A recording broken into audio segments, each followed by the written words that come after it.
तुम्हारी फाइलों में गांव का मौसम गुलाबी है, ये आंकड़े झूठे और दावे किताबी हैं। कहीं ना कहीं ये सोच दर्शाती है कि उनकी मानसिकता इन किसानों को लेकर क्या होगी, जो लगातार जमीन पर बैठकर, जमीन पर लेटकर उसी माटी में काम करके फसल उगाते हैं, फसल को बड़ा करते हैं, लोगों को खाने के लिए अनाज पैदा करते हैं। और उन्हीं किसानों के साथ में अगर एक अधिकारी को बैठने में शर्म आती है तो अपने आप में सोचने वाली बात है, अपने आप में शर्म वाली बात है। सबसे बड़ी बात कि हमारे यहाँ डिप्टी सीएम भी है, कौशाम्बी का डिप्टी सीएम भी है। उसके बाद भी कौशाम्बी के लोग अगर ऐसा रोना रोए तो धिक्कार है इस जिले का। रोड नहीं तो वोट नहीं, रोड नहीं तो वोट नहीं, रोड नहीं तो वोट नहीं, रोड नहीं तो वोट नहीं। हमारा मानना है कि कौशाम्बी का जो जिला है ये बहुत दुर्भाग्यपूर्ण जिला है। जिस देश में, जिस राज्य में, जिस जिले में, जिस विधानसभा में या ये कहें जिस ग्राम पंचायत में सड़कें ना होंगी, वहां का विकास संभव नहीं है। और यही वजह है कि आज यहाँ पर किसान भी हैं, यहाँ पर राजनेता भी हैं, यहाँ पर अन्य लोग भी हैं जो अपनी अपनी मांगों को लेकर आए हुए हैं। क्योंकि सड़कें ना होने से ना बेटियां पढ़ पा रही हैं, ना किसानों को सही दाम मिल पा रहा है, और ना ही जो यहाँ के व्यापारी वर्ग है, व्यापारी वर्ग को अपना व्यापार संचालन में कठिनाई का सामना करना पड़ रहा है। और इसी वजह से यहाँ पर ये लोग इकट्ठा हुए हैं। क्या कह रहे थे आप अभी? हमारा मानना है कि कौशाम्बी का जो जिला है ये बहुत दुर्भाग्यपूर्ण जिला है। यहाँ 3 विधानसभा है, 3 विधायक हैं, सांसद हैं। सबसे बड़ी बात कि हमारे यहाँ डिप्टी सीएम भी है, कौशाम्बी का डिप्टी सीएम भी है। उसके बाद भी कौशाम्बी के लोग अगर ऐसा रोना रोए तो धिक्कार है इस जिले का, इस जनता का धिक्कार है कि ऐसे जिले में हम लोग निवास कर रहे हैं जहाँ हमारे डिप्टी सीएम रोड नहीं तो वोट नहीं, रोड नहीं तो वोट नहीं, रोड नहीं तो वोट नहीं, रोड नहीं तो वोट नहीं, रोड नहीं तो वोट नहीं, ऐसा इन लोगों का कहना है। यहाँ पर बहुत सारे लोग हैं, सैकड़ों की संख्या है, ये कहें कि हजारों में लोग होंगे। यहाँ मैं अपने सहयोगी से कहूंगा कि चारों तरफ कैमरा घुमा के दिखाएं। यहाँ लोगों का जो हुजूम इकट्ठा है वो वास्तव में देखने योग्य है। लेकिन सभी एक ही समस्या से परेशान हैं, और समस्या है सड़क की। सड़क ना मिलना, सड़क ना होना, सड़क की सुविधा ना होना इन लोगों के लिए समस्या का सबब बना हुआ है। और ये लोग बार बार अपनी मांगे दोहरा रहे हैं कि रोड नहीं तो वोट नहीं। चुनाव नजदीक है, 35,000 वोटर है, चुनाव नजदीक है।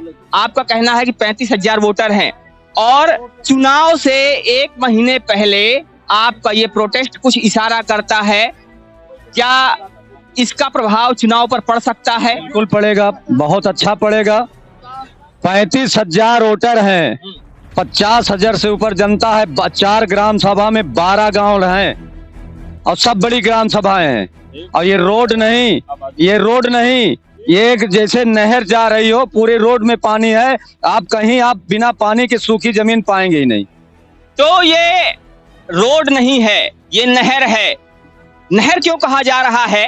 नहर कहने का कारण ये है कि आप कितना भी आगे तक चले जाएं, लगभग 10 किलोमीटर का फासला है यहाँ से वो अंतिम छोर का, और पूरे रास्ते में आपको पानी मिल जाएगा, आपको गड्ढे मिल जाएंगे, और कहीं भी आपको समतल भूमि नहीं मिलेगी। इस वजह से इस भूमि को, या ये कहें कि जो सड़क है, इस सड़क को सड़क ना कह के यहाँ के लोग नहर कह रहे हैं। क्या फर्क पड़ने वाला है आने वाले चुनाव में इस सड़क के न बनने का? हम लोग चुनाव का पूरा बहिष्कार करेंगे, और हमें किसी पार्टी से हमारा मतलब नहीं है, ना किसी नेता से हम लोगों का। हम लोग ये जन आंदोलन है, जनता के हक है, हक की लड़ाई है, उस हक के लिए हम लोग लड़ेंगे। हम लोग चुनाव का पूरी तरह से बहिष्कार करेंगे।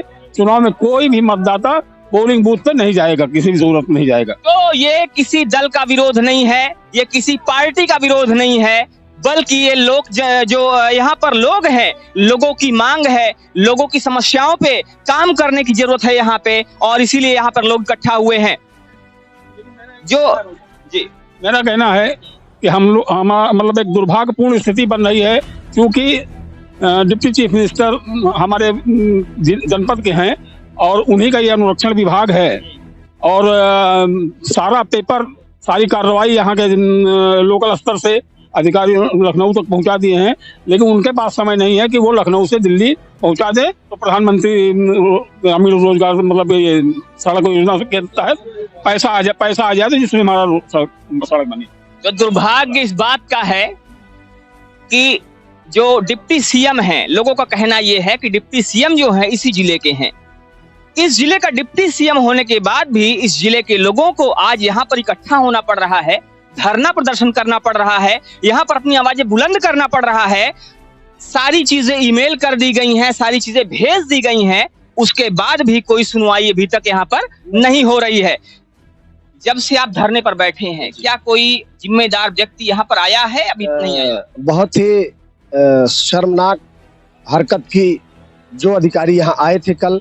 पहले तो पीडब्ल्यूडी के लोग आ गए जिनसे इस विभाग से कोई लेना देना नहीं। इस रोड का टेंडर ग्रामीण अभियंत्रण विभाग PMJSY पूरा नाम मैं इसलिए बता रहा हूँ, और इस विभाग के जिम्मेदार मुख्यमंत्री जी जो हमारे जनपद के उप मुख्यमंत्री जी हैं वो हैं। उनके विभाग का कोई अधिकारी आया नहीं। पहले दोबारा वो चले गए PWD जी। मैंने कहा हाथ जोड़ के उनसे मैंने निवेदन किया कि भाई आपसे तो सर कोई मतलब है नहीं। दोबारा जब वो दूसरे अफसर आए, उनका नाम कोई सौरभ चतुर्वेदी जी है, वो कहे मैं जमीन पर नहीं बैठता हूँ। कहा उन्होंने साफ जवाब दिया कि मैं दरी पर नहीं बैठ के बात करूंगा, आप खड़े होकर बात करिए। मैंने कहा सर मैं क्रमिक अनशन पर हूँ, यदि आप उचित समझे तो बात करिए, नहीं तो आप भी जाइए, स्वागत है, दूसरा कोई अफसर आएगा। तो ये बहुत ही शर्मनाक रही कल हमारे लिए बात, और ये हम बहुत दुख के साथ कह रहे हैं कि उन लोग की सोच बहुत संकीर्ण है और बहुत ही उन लोग मतलब क्या कहूँ, शब्द नहीं है मेरे पास। तो अधिकारी ने कहा कि हम जमीन पे नहीं बैठते हैं, दरी पे नहीं बैठते हैं। ये एक अधिकारी के शब्द थे जिसने इन किसानों को आहत किया। इनका कहना यह है कि ये सोच बहुत ही संकीर्ण है। कहीं ना कहीं ये सोच इशारा करती है, कहीं ना कहीं ये सोच दर्शाती है कि उनकी मानसिकता इन किसानों को लेकर क्या होगी, जो लगातार जमीन पर बैठकर, जमीन पर लेटकर उसी माटी में काम करके फसल उगाते हैं, फसल को बड़ा करते हैं, लोगों को खाने के लिए अनाज पैदा करते हैं। और उन्हीं किसानों के साथ में अगर एक अधिकारी को बैठने में शर्म आती है तो अपने आप में सोचने वाली बात है, अपने आप में शर्म वाली बात है। क्या कहना है? मैं तो इतना ही कहूंगा कि माननीय मुख्यमंत्री जी जैसे ही कहते हैं कि गड्ढा मुक्त 3 महीने में हो जाएगा, तो मुझे इस बात पे अदम गोंडवी जी का एक शेर याद आता है। तुम्हारी फाइलों में गांव का मौसम गुलाबी है, ये आंकड़े झूठे और दावे किताबी हैं। अदम गोंडवी का एक शेर इनको याद आता है, जिनका कहना है कि तुम्हारी फाइलों में गांव का मौसम गुलाबी है, मगर बातें ये झूठी हैं, ये दावा भी किताबी है। बहुत ही बड़ी बात कही इन्होंने, और इन्होंने एक आईना दिखाने की कोशिश की है सरकार को और वहां पर बैठे हुए जिम्मेदार लोगों को कि देखिए, जो आपने दावा किया है, जो आपने फाइलों में बातें बताई हैं, जो आपने लिखा है और लिखित तौर पे आप जो भी दिखाने की कोशिश कर रहे हैं, वास्तव में हकीकत ये है जो यहाँ पर दिखाई दे रही है। वास्तव में हकीकत जनता बता रही है जो यहाँ पर वास्तव में दिखाई दे रहा है। अगर आज स्थिति ये ना होती, स्थिति इतनी दयनीय ना होती, तो यहाँ पर जो भी यहाँ पर किसान इकट्ठा हुए हैं, जो ग्रामीण इकट्ठा हुए हैं, यहाँ इन्हें इतनी ठंड में 16 डिग्री सेल्सियस का टेम्परेचर है। आज यहाँ पर अगर देखा जाए मौसम, आप देखिएगा, बादल है, कोहरा है, ठंड है, और उस ठंड में ये किसान सुबह बूंदाबांदी होने के बावजूद यहाँ पर कल से क्रमिक अनशन पर बैठे हुए हैं। ये अपने आप में सोचने वाली बात भी है, और कहीं ना कहीं ये बातें शायद उन लोगों को समझ में ना आएंगी जो एसी में रहते हैं, जो कहीं ना कहीं हीटर का गर्म हीटरों में सोने वाले लोग हैं, उनको ये बात समझ में आएगी, क्योंकि ये किसान का दर्द है। और ये किसान ही पूरे देश को अनाज देता है, तभी आपका पेट भरता है, चाहे आप अधिकारी हो, चाहे आप विधायक हो, चाहे आप सांसद हो। ये किसान है, जिस दिन अपने खेत पे हल नहीं जोतेगा, ट्रैक्टर नहीं जोतेगा, तो आपको अनाज नहीं मिलेगा, तो आप भूखे पेट सोने का काम करोगे। ये हमारी चेतावनी है किसान आंदोलन। इंकलाब! इंकलाब! हम अपना अधिकार, हम अपना अधिकार, हम अपना अधिकार, हमारा ये क्रमिक अनशन जारी रहेगा, जारी रहेगा, जारी रहेगा।